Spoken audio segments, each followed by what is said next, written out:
Justement, ceux qui achètent pour la première fois et qui achètent dans le neuf, Valérie, on fait ce qu'on appelle un achat sur plan, un achat en VFA. Il y a des règles à respecter et puis il y a toute une série d'étapes, en fait. Beaucoup de choses à connaître. Il y a trois grandes étapes. La première étape, c'est le contrat de réservation. C'est-à-dire que vous signez un contrat dans lequel le promoteur s'engage à vous réserver un logement dans son programme. Donc c'est un document qui est assez précis, assez détaillé. Il y a le numéro du lot, la superficie, les descriptifs techniques. À ce moment-là, vous versez un dépôt de garantie dont le montant maximal est fixé à 5%. D'accord. Voilà.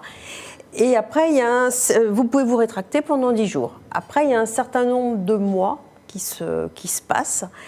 Et à la date, en principe, qui était prévue dans le contrat de réservation, vous passez devant le notaire pour signer l'acte de vente définitif. Ça, c'est le contrat de vente définitif. C'est le contrat de vente définitif.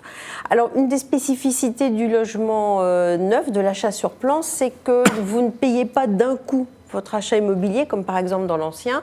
C'est un paiement qui est échelonné en fonction de l'avancée des travaux. Et là, c'est aussi encadré par la loi, c'est-à-dire que vous ne pouvez pas verser plus de 35% du montant total de l'opération lors de l'achèvement des fondations, 70% à la mise hors d'eau de l'immeuble, c'est-à-dire grosso modo il a son toit, il prend plus la pluie, et 95% à la fin des travaux. Et attention, parce que là ça peut être un piège, vous ne versez les fonds qu'une fois que vous avez eu l'attestation de l'architecte ou du promoteur comme quoi les travaux sont bien arrivés à ce stade-là. Ce qui est même conseillé, c'est de se déplacer puis de voir en effet de faire des visites, oui voilà, de voir où en est l'opération, le programme.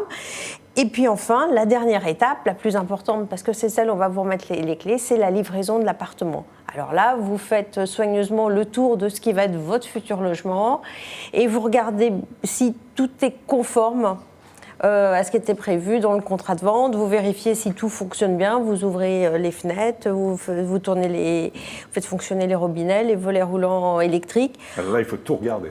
Il faut tout regarder, même si le promoteur ou le vendeur vous presse un peu, ce qui peut arriver, vraiment, vous prenez votre temps, vous avez tout à fait le droit de vous faire assister par un homme de l'art, comme on dit, dans cette étape, et à l'issue de cette étape, on vous remet les clés. Et là, attention, on est tenu de vous remettre les clés, même si vous avez constaté des malfaçons et que vous les avez consignées dans un procès verbal, ce qui vous donne le droit de consigner les 5% restants, parce que lorsqu'on a évoqué le paiement échelonné, voilà, donc là, on vous remet les clés, mais vous bénéficiez aussi d'un certain nombre de garanties.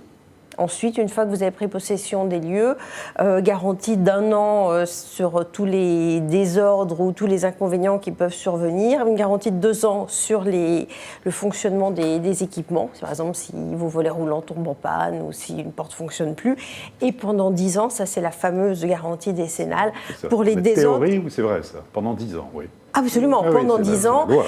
Alors, il y a quand même quelque chose c'est que les délais de ces garanties ne courent pas à partir de la livraison de votre logement, mais de la réception du chantier, qui souvent intervient en amont et qui est faite par le promoteur. Donc là, c'est une date que vous devez demander, la date de réception du chantier, parce qu'elle est souvent antérieure à votre date de livraison, parce que c'est elle qui fait courir ces délais. Donc, il ne faudrait pas se retrouver hors délai parce qu'on n'a pas eu connaissance de cette date. Question d'internaute, Fabrice nous demande comment annuler un contrat en VFA.